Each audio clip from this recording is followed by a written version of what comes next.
एक राजा अपने राज्य का जायजा लेने निकला था। अचानक एक दुकान के बाहर रुका और अपने मिनिस्टर से बोला कि मुझे मन में आ रहा है कि इस दुकान के मालिक को मैं लटका दूं। मिनिस्टर चौंक चुका था। वो पूछता उससे पहले तो राजा आगे निकल गया। दूसरे दिन ये मिनिस्टर सादे कपड़ों में उस दुकानदार के पास गया, ऐसे ही जैसे कोई आम आदमी हो।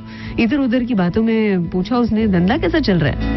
दुकानदार बोला, कैसा धंधा, देखो ना दुकान पे सब लोग आते हैं, मेरे चंदन की लकड़ियों की खुशबू लेकर जाते हैं, माल सामान की प्रशंसा करते हैं, बस खरीदता कौन है? बोला, अब तो बस ये राजा मरे तो उसके लिए चंदन की लकड़ियों की डिमांड आए, और बहुत आएगी, आखिर राजा है वो, और मैं एक ही तो हूँ चंदन की लकड़ियों वाला यहाँ पर, और है कौन? अब मिनिस्टर को समझ आया कि राजा ने उस दिन ऐसा क्यों कहा था कि मन करता है कि दुकानदार को लटका दूं। दुकानदार ने राजा को नेगेटिविटी दी और राजा भी उसी नेगेटिविटी से पीड़ित होकर बोल गया।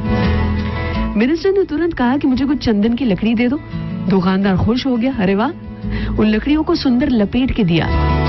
मिनिस्टर ने सीधा जाके राजा के पास उन लकड़ियों को रखा, कहा कि महाराज आपके लिए भेंट है, चंदन की लकड़ियों वाला जो दुकानदार है उसने भेजी है। चंदन की खुशबू और उनके सुनहरे रंग को देखकर राजा बहुत खुश हुआ। अपनी ओर से उस दुकानदार के नाम कुछ सोना मोहरें भेज दी। राजा को बहुत दुख हो रहा था कि उसने दुकानदार के बारे में ऐसा कहा था। दुकानदार को दुख हुआ कि उसने राजा के मरने की दुआ की थी। उस दिन से राजा के गुणगान गाना शुरू कर दिया था, अर्थात what you give to the world is what you get back. किसी ने एक स्वामी जी से पूछा था कि ये कर्मा क्या है?